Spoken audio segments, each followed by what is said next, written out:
پاکستان تحریک انصاف کے، جنہوں نے بہت فائٹ کی ہے عمران خان کے لیے اور تمام سیاسی لوگوں کے لیے پی ٹی آئی کے، ان کو کہاں پہ آپ نے اپنا ڈیوٹی سائن کرنی ہے؟ ان کو کون سی پوزیشن دی جائے گی پاکستان کی؟ کیا وہ اب لیگل پروسیڈنگز ہی ہینڈل کرتے رہیں گے یا وہ سیاستدان بن گئے ہیں؟ خیر، ابھی جو پاکستان کی سب سے بڑی خبر ہے اس کے اوپر بات کر لیتے ہیں، جو کہ انتہائی ضروری ہے اور آنے والے دنوں میں اس کے بہت سے نتائج سامنے آئیں گے۔ کمشنر راولپنڈی لیاقت علی چھٹا انتخابی بے ضابطگیوں پر مستعفی ہو گئے اور خود کو پولیس کے حوالے کرنے کا فیصلہ کر لیا ہے۔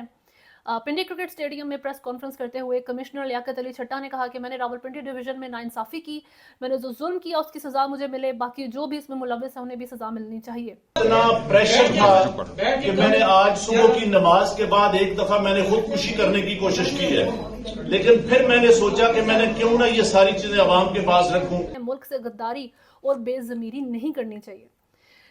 13 ایم این اے جو کہ ہارے ہوئے تھے ان کو 70 ہزار کی لیڈ دلوا کے جتایا گیا۔ میرے ساتھ چیف الیکشن کمشنر کو بھی سزائے موت دی جائے، اور اس میں ان کا یہ کہنا تھا کہ جو چیف جسٹس آف پاکستان ہے وہ بھی اکولی انوالو ہیں اس ساری دھاندلی کے اندر۔ میں یہ ساری اس غلط کاری کی ذمہ داری اپنے اوپر لے رہا ہوں، اور ساتھ آپ کو بتا رہا ہوں کہ جو چیف الیکشن کمشنر ہے، جو چیف جسٹس ہے، وہ بھی اس کام میں پورے شریک ہیں۔ راولپنڈی ڈویژن میں انتخابی دھاندلی کی ذمہ داری قبول کرتا ہوں، میں انتخابی دھاندلی پر اپنے آپ کو پولیس کے حوالے کرتا ہوں۔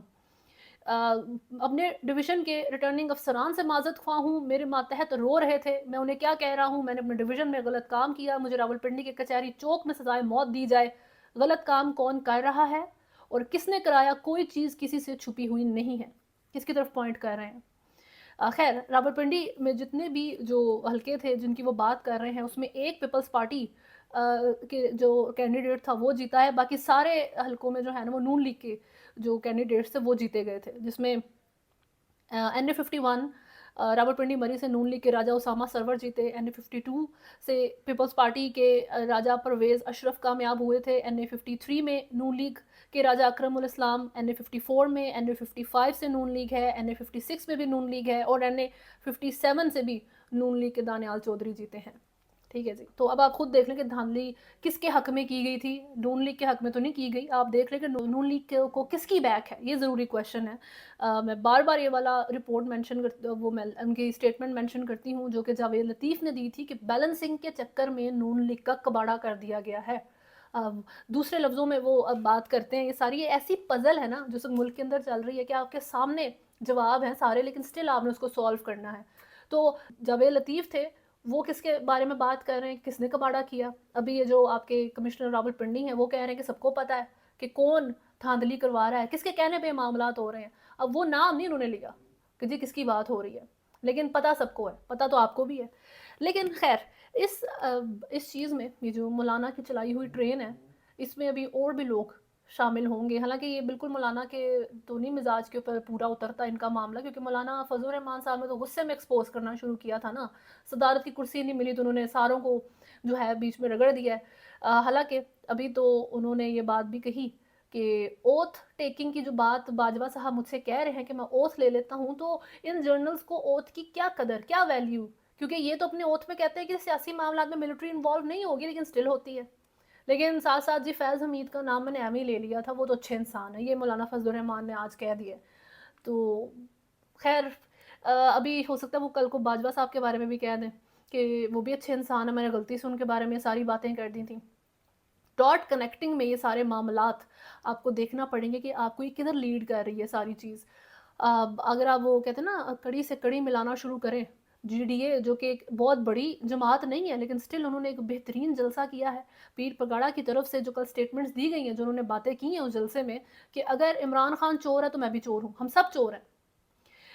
آرمی ہر ایک کو ٹرائی کر چکی ہے اور اس وقت کوئی بندہ حکومت لینے کے لیے تیار نہیں ہے، تو ایسا لگتا ہے یا تو ملک میں ایمرجنسی نافذ ہو جائے گی یا مارشل لا لگا دیا جائے گا۔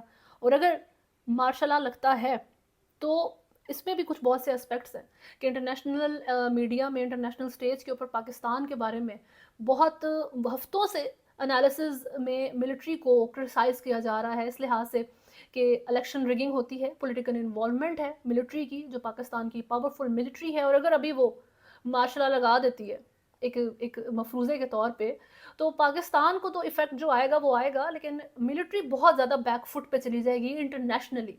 But then again you never know کہ ان کے اپنے جو ٹائم لائن جو انہوں نے بنا کے ایک رف سی ڈائری کے اوپر پینسل سے لکھ کے رکھا ہوا ہے پاکستان کا فیوچر، اس میں کیا فیصلہ کیا گیا ہے اس کے بارے میں ابھی ہم کچھ ڈیسائیڈ یا کچھ حتمی طور پہ نہیں کہہ سکتے. لیکن پاکستان میں یہ انپریسیڈنٹڈ سینز ہیں کہ establishment versus democracy face to face اس طریقے سے آپ کو نظر آئے ہیں. جیسے ابھی آپ سلمان اکرم راجہ کا اریسٹ ہی دیکھ لیں کہ پولیس جس طریقے سے ان کو گھسیٹ کے اٹھا کے لے کے جا رہی ہے، اور وہ سلمان اکرم راجہ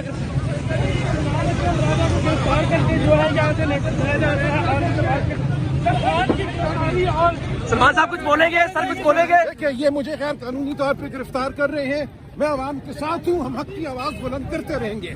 سر نگران حکومت کو کیا کہیں گے؟ ہماری جو اسٹرگل ہے وہ کیری آن رہے گی، وہ چلتی رہے گی.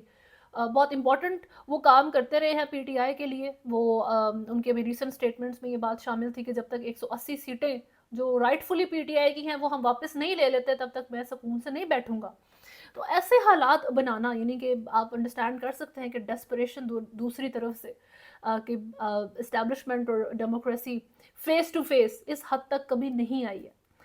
یہ معاملات کہاں جا کے اینڈ ہوں گے یہ ایک وقتی چیز بتائے گا، کیونکہ جو ہمارے نااہل ترین سیاستدان ہیں ہمارے ملک کے 75 سالوں سے ہی نااہل ہیں، کبھی بھی اہل نہیں تھے، تو وہ کبھی اس قابل نہیں ہوئے کہ وہ اسٹیبلشمنٹ کو ٹف ٹائم دے سکیں. بٹ ابھی جیسے بھی معاملات بنے، جو جس کی بھی وجہ سے بنے، بٹ حالات اس طرح کے ہیں کہ آپ ڈیموکریسی کو سروائیو کرتا ہوا دیکھتے ہیں. میں پی ایم ایل این اور پیپلز پارٹی کو اس میں کسی بھی لحاظ سے کنسیڈر نہیں کروں گی، کیونکہ پچھلے دنوں کی جتنے بھی پچھلے چند مہینے رہے اس میں ان کو غور کیا جائے تو وہ سٹل اپنی اسی ایک سیاسی ڈائناسٹی پالیٹکس کے لیے پاور گیم کرتے رہے ہیں. انہوں نے کبھی ملک کا ایسٹ زیادہ نہیں سوچا.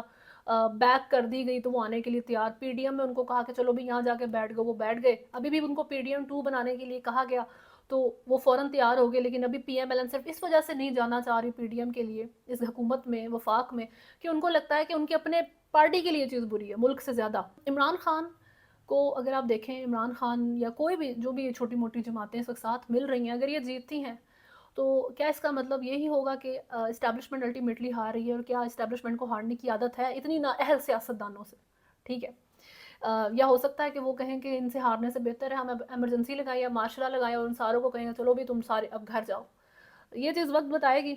لیکن تھوڑی سی اگر ہم سپورٹس ریلیٹڈ بات کر لیں تو پاکستان میں پی ایس ایل جو ہے جو شروع ہونے والا ہے کچھ دنوں میں، اس میں بائیکاٹ کا ٹرینڈ چل رہا ہے ٹویٹر کے اوپر کہ جی پی ایس ایل کو بائیکاٹ کیا جائے، کیونکہ پی ایس ایل نے کے ایف سی کو اپنا سنیک سپانسر رکھا ہے. اب کے ایف سی کو مہینوں سے، جب سے غزہ کی وار سٹارٹ ہوئی ہے، اسرائیل نے غزہ میں بمبارڈمنٹ سٹارٹ کی ہے، تب سے اس کو بائیکاٹ ورلڈ وائڈ اس کے اوپر بائیکاٹ کی کیمپین ہے. پاکستان ایک واحد ملک ہے جہاں پر اس چیز کو ڈیبیٹ کیا جاتا ہے کہ اگر آپ کے ایف سی کو بائیکاٹ کر رہے ہو، کے ایف سی نہیں کھا رہے ہو، تو پھر اپنا موبائل بھی نہ یوز کریں. پھر آپ امریکہ کی یا جتنے جو اسرائیل میڈ جتنے بھی پروڈکٹس ہیں ان کو بین کریں. میں نے ابھی تک یہ چیز دنیا کے کسی بھی ملک میں اس ڈیبیٹ کو نہیں دیکھا کہ مسلم کہہ رہے ہیں اچھا تم اگر آئی فون یوز کرنا ہے تو کے ایف سی کو بھی یوز کرو، پھر میکڈونلڈس کو بھی یوز کرو. اس میں ہر ایک کی اپنی ذاتی ڈیبیٹ ہے. کوئی کہتا ہے جی کے ایف سی کو ضرورت نہیں ہے بائیکاٹ کرنے کی کیونکہ اس سے کسی کو کوئی فرق نہیں پڑتا، ان کی بجٹ جو ہے وہ سٹل سیم رہتا ہے. اس ساری ڈیبیٹ سے میرا خیال ہے نکلنا بہتر ہے. اگر ایک کام آپ کر سکتے ہیں تو وہ کر لیں. اگر ایک چیز کو بائیک آؤٹ کر سکتے ہیں اور آپ کی وہ رینج میں ہے کر دیں. اگر 4 چیزوں کو آپ نہیں کر سکتے ڈزنٹ مین کہ آپ اس ایک جس کو آپ بائیک آؤٹ کر رہے ہیں اس کو بھی کرنا چھوڑ دیں. ٹھیک ہے، تو بہرحال وہی بات کہ یہ پاکستان اکیلا ملک ہے جہاں پہ آپ نے کے ایف سی کو بائیک آؤٹ کو بھی ایک ڈیبیٹ بنایا ہوا ہے. ٹھیک ہے، اس کو بھی آپ ریلیجن کا مسئلہ بنا دیتے ہیں کہ بھائی تم میں اتنی ساری خرابیاں ہیں تو ایک اور جو خرابی تم کر رہے ہو وہ بھی کرتے رہو، اس میں کیا برائی ہے. ٹھیک ہے، ایسا مزاج نہیں ہونا چاہیے. بٹ بہرحال پی ایس ایل کو بائیکاٹ سے بھی پاکستان کو ہی نقصان ہوگا. خیر یہ چیز تھوڑی سی میرا خیال ہے پاکستان کے سوچنے کی بھی تھی کہ ایک کے ایف سی جیسا فاسٹ فوڈ چین جو کنٹروورشل ہے پوری دنیا میں لے کے اس کو بائیکاٹ کیمپین چلی ہیں اکتوبر سے لے کے آن ورڈس، تو اس کو اپنا سنیک پارٹنر بنانا بیک فائر کر سکتا ہے. بٹ دین اگین پاکستان نے، میں نے پہلے اس کے اوپر بات کی تھی کہ فلسطین کے فلیگ کو، فلسطین کے ریلیٹڈ جو پروٹیسٹ پاکستان کے اندر ہوئے ہیں ان کے اوپر بین لگایا تھا، ان کو یہاں پر نہیں کرنے دیا. حالانکہ انٹرنیشنلی پاکستان نے یہ سٹانس رکھا ہے کہ we stand with Palestine, but still Pakistan کے لوگوں کو یہاں پہ پروٹیسٹ کی آزادی نہیں ملی تھی. ابھی تک کے لیے نیوز میں اتنا ہی ہے. اگر آپ نے چینل کو فالو نہیں کیا ہوا تو سبسکرائب کریں, ویڈیو کو لائک اینڈ شیئر ضرور کریں. اللہ حافظ.